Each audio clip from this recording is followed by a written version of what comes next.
A homocisteína é um aminoácido tóxico que é formado no nosso organismo a partir de um outro aminoácido, que é um aminoácido essencial, ou seja, que o nosso organismo não tem condição de produzir, que a gente precisa obter dos alimentos para poder formar as nossas proteínas, que é a metionina. Então, o nosso organismo precisa da metionina para uma série de reações no organismo, mas principalmente para a síntese das nossas proteínas, porém, existe uma transformação da metionina em outras substâncias e que tem como um intermediário na síntese dessas outras substâncias, tem como intermediário o desenvolvimento desse outro aminoácido que a gente não obtém dos alimentos, que é a homocisteína. A homocisteína, quando está acima de determinadas concentrações no sangue, provoca um aumento importante do risco de doenças cardiovasculares, e isso já foi descoberto há cerca de 55 anos, e ainda hoje muita gente faz exames de laboratório, tem os níveis de homocisteína elevados, em níveis que já são suficientes para provocar aumento do risco de doenças cardiovasculares, principalmente de morte por infarto agudo do miocárdio e AVC, e essas pessoas continuam sem tratamento. Existe tratamento para a elevação da homocisteína no sangue, e o tratamento pode-se dizer que é até relativamente barato, é feito com algumas vitaminas relacionadas às vitaminas do complexo B. Mas, voltando para a questão dos efeitos prejudiciais da homocisteína elevada, sabe-se agora, ao longo de décadas de pesquisa, que não é apenas o aumento do risco de doenças cardiovasculares que se tem informação a respeito das consequências da elevação da homocisteína. Então, para aquelas pessoas que têm concentração de homocisteína no sangue acima de 10 microgramas por litro, existe não apenas aumento do risco de morte por infarto e AVC, mas também aumento do risco de desenvolver todas as formas de demência. Isso já está comprovado para doença de Alzheimer, a demência que acompanha a doença de Parkinson, a demência frontotemporal e a demência vascular. Então,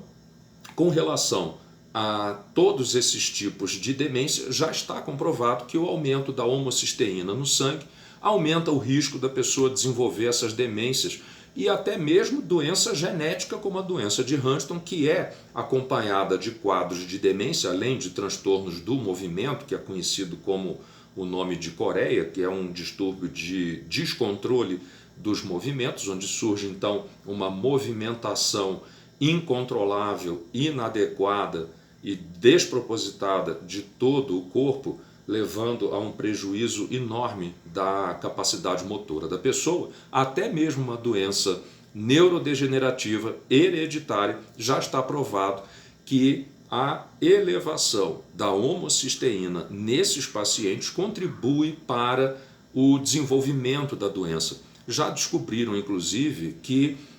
enzimas que são responsáveis pelo metabolismo, pela transformação da homocisteína em outras substâncias menos tóxicas, também têm a capacidade de modificar a idade de início dos sintomas nas pessoas com doença de Huntington. É muito comum na comunidade de Huntington as pessoas terem a noção de que a mutação responsável pela doença de Huntington, a mutação no gene da proteína que recebeu o nome huntingtina, e é caracterizada por aumento de tamanho de um segmento da molécula da proteína, no caso da proteína mutante. O tamanho dessa mutação tem relação com a idade de início dos sintomas. Quanto maior é o tamanho da molécula, mais precocemente ocorre a degeneração e morte de neurônios do cérebro, levando a uma manifestação mais precoce da doença. As enzimas que são responsáveis por eliminar, diminuir a quantidade de homocisteína no sangue, a gente tem a possibilidade de herdar vários tipos dessas enzimas. Essa enzima não é igual em todo ser humano. Então, depende da genética de cada um, se a pessoa herda enzimas que são mais velozes ou menos velozes na eliminação da homocisteína que vai se formando no nosso organismo. Então, o tipo de enzima que o indivíduo herda e que é responsável pela alteração da velocidade de eliminação da homocisteína, tem relação com a idade de início dos sintomas da doença de Huntington e também está relacionado com o desenvolvimento de todas as outras causas de demência. Então, eu me recordo que há aproximadamente 20 anos, até um pouco mais, quando eu propus para a comunidade de Huntington que houvesse um tratamento preventivo da doença de Huntington, assim como se faz hoje um tratamento preventivo para o desenvolvimento da doença de Alzheimer em pessoas com um histórico familiar importante e com outros fatores de risco para a demência, eu sugeri que fosse feito um tratamento com as vitaminas usadas para diminuir a homocisteína. E isso foi recebido não apenas com descrédito, mas até com um certo deboche por parte de algumas pessoas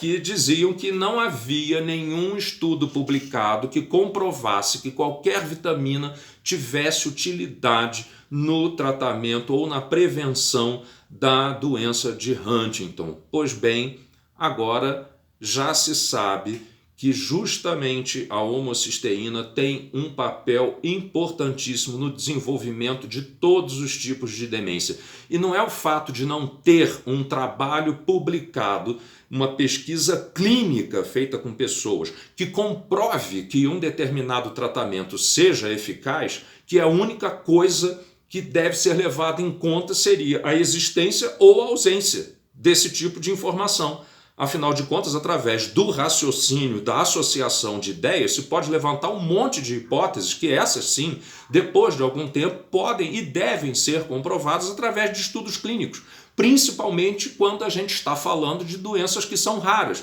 e que não existe a possibilidade de fazer estudos clínicos para todos os tipos de ideias ou hipóteses que a gente levanta a respeito dessas doenças. Mas um monte de estudos pré-clínicos, ou seja, pesquisas feitas com células que são modificadas geneticamente, por exemplo, no caso das doenças que são neurodegenerativas hereditárias, ou animais que são modelos da doença e que carregam o gene mutante, ou que são usados para induzir a manifestação da doença, mesmo aquelas que não são determinadas geneticamente, todos esses estudos tem algum valor para que se consiga entender todo o processo de degeneração do cérebro que é irreversível, que traz danos que não vão ser sanados com nenhum tratamento milagroso e hoje em dia, infelizmente, as pessoas preferem acreditar nessas notícias fantasiosas de tratamentos revolucionários que custam os olhos da cara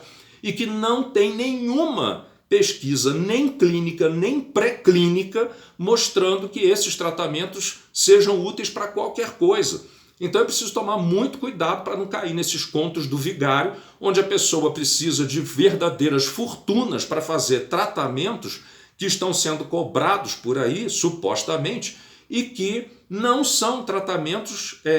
reconhecidos para absolutamente nenhuma doença. Então,